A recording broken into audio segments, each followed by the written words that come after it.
आप सबका स्वागत है ऑनलाइन क्लास में। हम लोग कबीरदास को पढ़ रहे थे।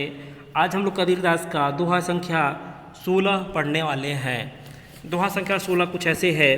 पिंजर प्रेम प्रकाशिया, अंतरी भया उजास, मुखी कस्तूरी मह मरी, बाड़ी फूटी बाँस।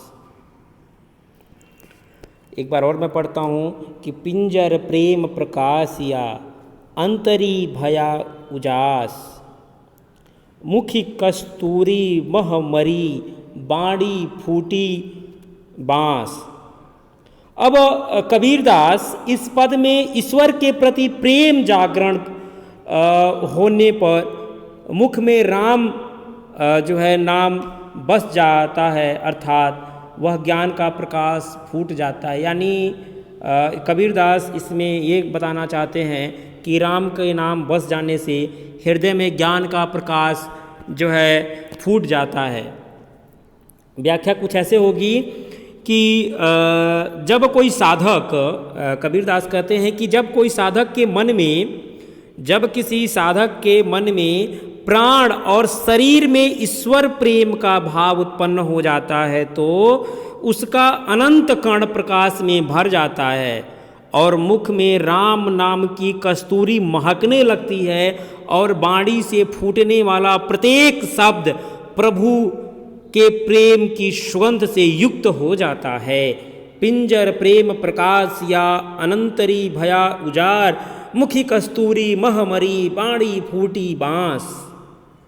अब कबीरदास ये कहना चाहते हैं, मैंने इस कहने का तात्पर्य यह है कि जब किसी साधक को ईश्वर के प्रति प्रेम भाव जब उत्पन्न हो जाता है, जब किसी साधक को ईश्वर से अनन्य प्रेम हो जाता है, या ऐसे समझिए जब इस जीव आत्मा को परमात्मा से जब अनन्य प्रेम हो जाता है तो प्रेम की ऐसी दशा उत्पन्न होती है कि उस साधक, उस जीव आत्मा के मुख में जो उस परमात्मा, उस साधक के मुख में जब राम नाम की कस्तूरी जो है महकने लगती है, क्योंकि वह उसके मन में निरंतर राम का नाम चल रहा है। तो जहाँ राम का नाम होता है वहाँ शुद्धता ऐसे ही आ जाती है। तो कबीरदास ये कहना चाहते हैं कि उस साधक के मुख में जब राम बस जाते हैं तो उस कस्तूरी के तरह उसका मुख भी महकने लगता है और उसकी बाणी से, प्रत्येक बाणी से जो राम के नाम निकलते हैं वह सुगंध रूपी राम के नाम से सुगंध लिए हुए राम का नाम निकलता है और पूरे वातावरण को वह शुद्ध करता हुआ चला जाता है। इसमें लाक्षणिक शब्द शक्ति का प्रयोग किया गया है। इसमें ब्रह्मरंध्र का वर्णन किया गया है। प्रतीकात्मक शैली में ये कविता लिखी गई है और यहाँ पे जो है भाषा शतकड़ी भाषा है, रस में जो है शांत रस है, दोहा में जो है छंद में जो है दोहा छंद का प्रयोग किया गया है। आते हैं हम 17 नंबर पद पे। नैना अनंतरी आव तू जो हो नैन झपियूँ, ना होए देखियो और कु ना तुझ देखन देऊँ। अब इस दोहा में कबीरदास जीव आत्मा और परमात्मा के अनन्य प्रेम का वर्णन करते हुए उसके रहस्यवादी प्रवृत्तियों का परिचय देते हैं कि जीव आत्मा और परमात्मा के बीच रहस्यवादी प्रवृत्ति क्या है, जीव आत्मा और परमात्मा के बीच क्या रहस्य है, उस रहस्य का वर्णन कबीरदास यहाँ करना चाहते हैं। तो कह रहे हैं कबीरदास कि नैना अनंतरी आव तू ज्यों है नैन झपेऊँ, ना है देखियो और कु ना तुझ देखन देऊँ। अब जीव आत्मा परमात्मा को संबोधित करते हुए कहती है, जीव आत्मा यानी हम परमात्मा को पाना चाहते हैं तो जीव आत्मा रूपी नायिका परमात्मा रूपी नायक से संबोधित करते हुए कहती है कि जैसे ही तू मेरे नेत्रों में आ गए और मैं तुम्हें नेत्रों में बंद कर लूँगी और इस अवस्था में न मैं किसी को देखूंगी और न तुझे किसी को देखने दूंगी। भाव यह है कि हम दोनों के प्रेम की अनंत स्थिति को प्राप्त कर एक दूसरे में खो जाना चाहते हैं। जिस प्रकार जीवात्मा परमात्मा को संबोधित करते हुए कहती है कि हे जीवात्मा, हे परमात्मा, जैसे आप मेरे सामने आ जाएंगे तो मैं तुरंत अपने आँखों में आपको बंद कर लूँगी और अपने आँखों में मैं बंद कर लूँगी और इस अवस्था में न तो मैं किसी को देखूंगी और न आप किसी को देखेंगे। हम एक दूसरे हम दोनों अपनी अपनी आँखों को बंद करके एक दूसरे में खो जाना चाहेंगे, हम किसी को देखेंगे नहीं। कबीर का भाव यह है, कबीरदास यह कहना चाहते हैं कि दोनों प्रेम की उस अनन्य स्थिति को प्राप्त कर लेते हैं और दोनों प्रेम जीवात्मा और परमात्मा वह वहाँ खो जाना चाहते हैं जहाँ से वापस आना बड़ा मुश्किल होता है और जीवात्मा परमात्मा में हमेशा के लिए खो जाना चाहती है और उस वहाँ से फिर जो लौट कर वह वापस नहीं आना चाहती है। यह भाव यहाँ पे कबीरदास ने प्रदर्शित किया है। प्रेम की अनंतता का मार्मिक व स्वाभाविक वर्णन कबीरदास यहाँ कर रहे हैं, जिसमें जीव आत्मा और परमात्मा के प्रेम का वर्णन जो है रहस्यवादी प्रवृत्तियों में किया गया है। इस प्रकार यहाँ पे रहस्य को भावात्मक रहस्यवाद की कोटि में भी रखा जा सकता है। दोहा में छंद में जो है दोहा छंद है, रस में श्रृंगार रस है और भाषा में शतुक्कड़ी भाषा का प्रयोग किया गया है। ठीक, देखते हैं दोहा संख्या 18। दोहा संख्या 18 कुछ ऐसे है। कबीर हरि रस यो पिया बाकी रही न थाकी, पाका कलश कुम्हार का बहुरी न चढ़ाई चाक। अब साधक के ईश्वरीय प्रेम रस का पान करके जो है आवागमन के चक्र से मुक्त हो जाना चाहता है। जो साधक है वह ईश्वर रूपी प्रेम का पान करके और इस आवागमन के चक्र से मुक्ति पाना चाहता है। उसका वर्णन कबीरदास ने यहाँ किया है। कबीरदास जी कहते हैं कि जिस जीव आत्मा ने ईश्वरीय प्रेम रस का पान करके तृप्त पा लिया हो, उसे प्यास बुझ जाती है। सांसारिक विषय वासना की प्यास ईश्वर भक्त को नहीं करती। कबीरदास कह रहे हैं कि जीव आत्मा ने ईश्वर प्रेम का रसपान करके तृप्ति पा ली है। जब तृप्ति पा ली है तो उसे प्यास बुझ जाती है। जब ईश्वर रूपी जब रस का जब व्यक्ति को पान कर लेता है कोई साधक, तो उसकी प्यास क्या होती है? बुझ जाती है। और सांसारिक विषय वासनाओं की प्यास ईश्वर भक्त को कभी नहीं लगती। जो साधक जब एक बार ईश्वर का रसपान कर लेता है तो जो सांसारिक विषय वासना रूपी जो प्यास है वह ईश्वर भक्त को नहीं लगती।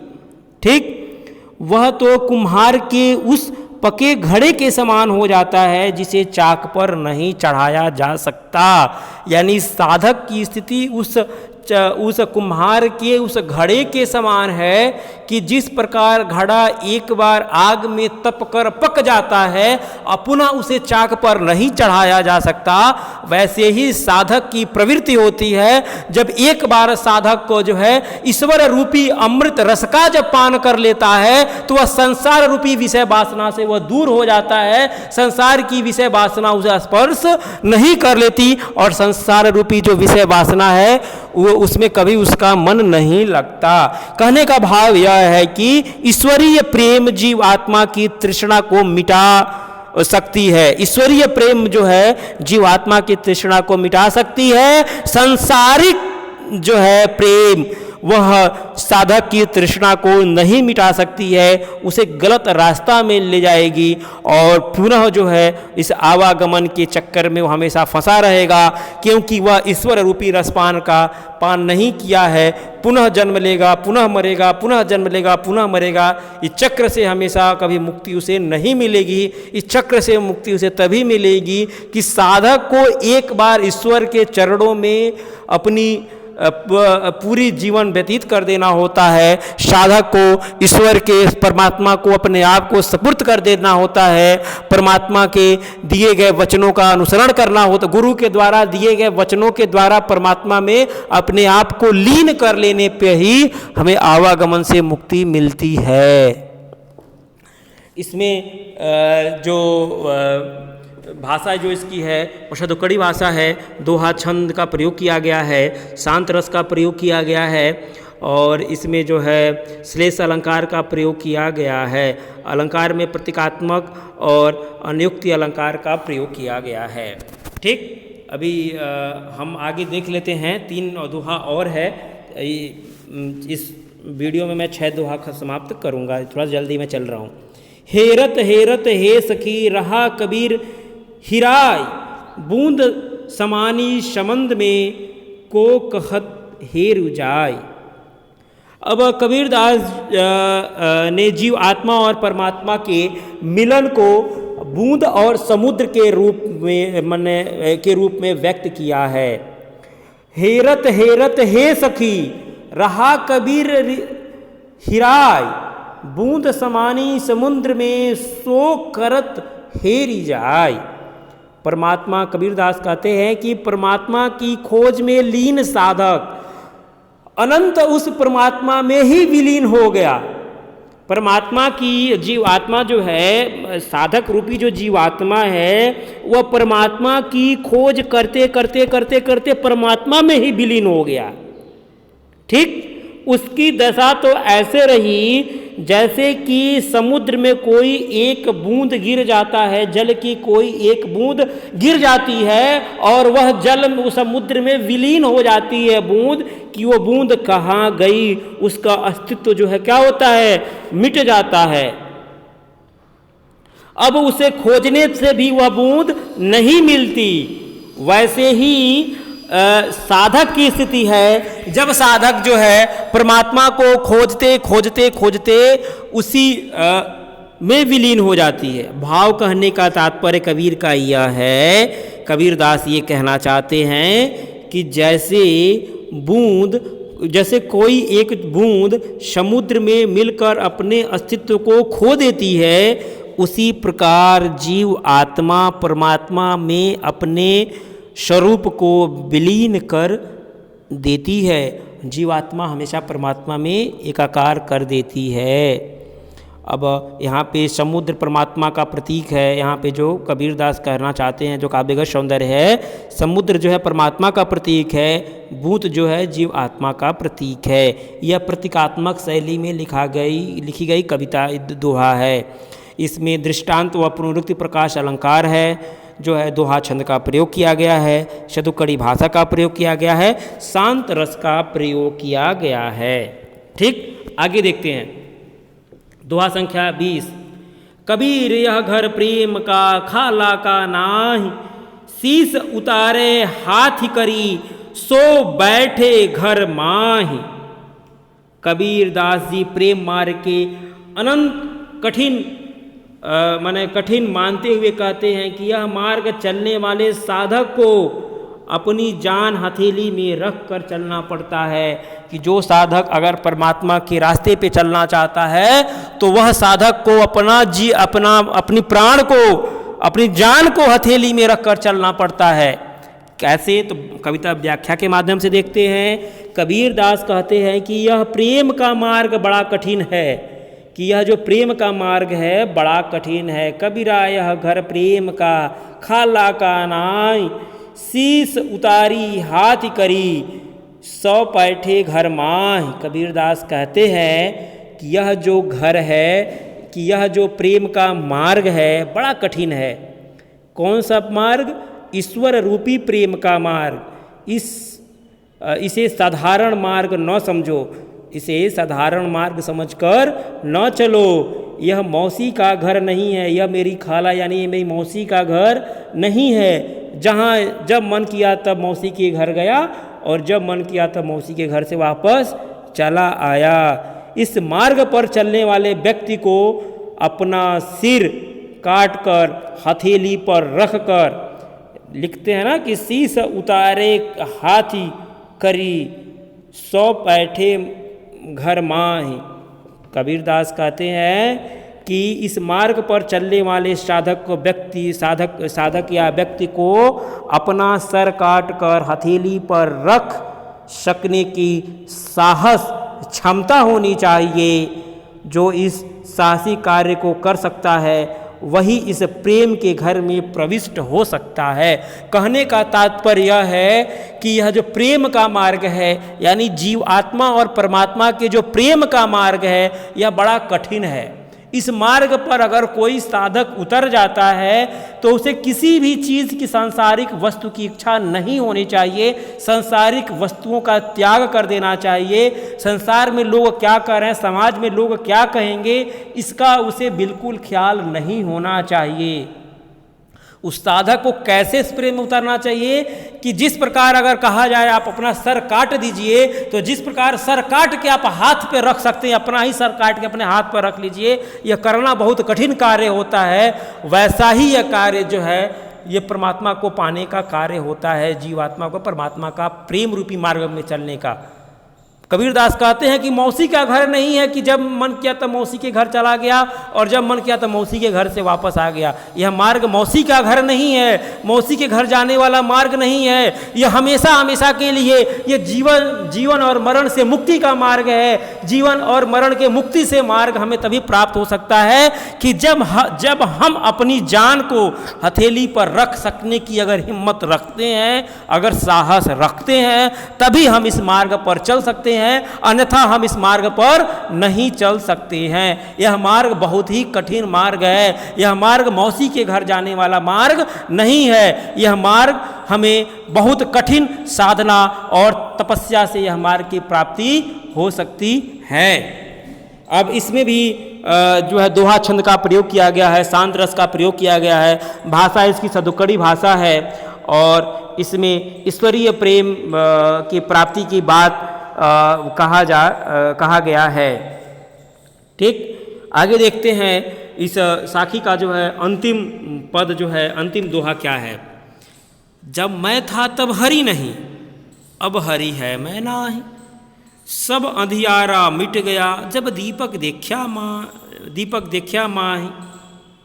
कबीरदास ने इस साखी में यह बताया है कि अहंकार का त्याग करते ही ईश्वर की प्राप्ति हो जाती है। जब हम अहंकार का त्याग करते हैं तभी हमें ईश्वर की प्राप्ति होती है। व्याख्या के माध्यम से देखते हैं। एक बार मैं और दोहा पढ़ रहा हूँ। जब मैं था तब हरि नहीं, अब हरि है मैं नाहि। सब अंधियारा मिट गया, जब दीपक देखा माहि। कबीरदास जी कहते हैं कि मेरे मन में अहंकार था तब तक जब तक मैं परमात्मा को प्राप्त नहीं कर सका, तब तक मैंने अहम का विसर्जन कर दिया, मैंने अहंकार का त्याग कर दिया। इसीलिए अब केवल जो है ईश्वर है, मैं अर्थात अहंकार पूर्णतः नष्ट हो गया है। अज्ञान का अंधकार हमेशा के लिए मेरे जीवन से मिट गया है। मेरे अब जब जो है ज्ञान रूपी दीपक की जब रोशनी मेरे जीवन में फैल गई तो हर जगह हर चीज़ जो है साफ सुथरी स्पष्ट दिखाई देने लगी। सारा अंधकार मेरे जीवन से मिट गया। मेरे जीवन में अब कोई अंधकार नहीं है। जब तक मेरे जीवन में अहंकार था, अहंकार की भावना थी, मैं की भावना थी, तब तक मुझे कुछ नहीं दिखाई देता था। मैंने अपने अहंकार, अपने हम को मार दिया। मेरा मन हमेशा एकदम निर्मम हो गया, एकदम स्वच्छ हो गया है। मुझे अब परमात्मा की प्राप्ति हो सकती है क्योंकि मेरा मन शांत हो गया है। इसमें जो है इसकी भी प्रतीकात्मक शैली में लिखा गया है, रूपातिशयोक्ति अलंकार है और इसमें जो है ईश्वर की प्राप्ति की बात की जा रही है। भाषा शुद्धकड़ी है, रस में शांत रस है। इस प्रकार हम लोगों ने कबीर की साखी की जो 21 पद हैं, 21 दोहे हैं, 21 दोहों को हम लोगों ने पढ़ा। ये हाफ ईयरली एग्ज़ाम के लिए बहुत महत्वपूर्ण है। कबीर से हाफ ईयरली एग्ज़ाम में आता है। आप इसे अच्छे से जो है अपने कॉपी में व्याख्या अपने मन से आप लिखने का प्रयास करिएगा। जब मैं पदावली भी पढ़ा लूँगा तो पूरे का PDF मैं आपको दे दूँगा, दो साखी संख्या 1 से लेके और पूरे पदावली का PDF दे दूंगा, ताकि आप PDF से भी, जिसके पास किताब नहीं होगा वो PDF से भी पढ़ सकता है। मैं PDF इसका दूंगा जब कबीर मैं पढ़ा लूँगा तब। ठीक, आज के लिए धन्यवाद। अब मिलते हैं अगली कक्षा में पदावली के साथ, तब तक के लिए धन्यवाद।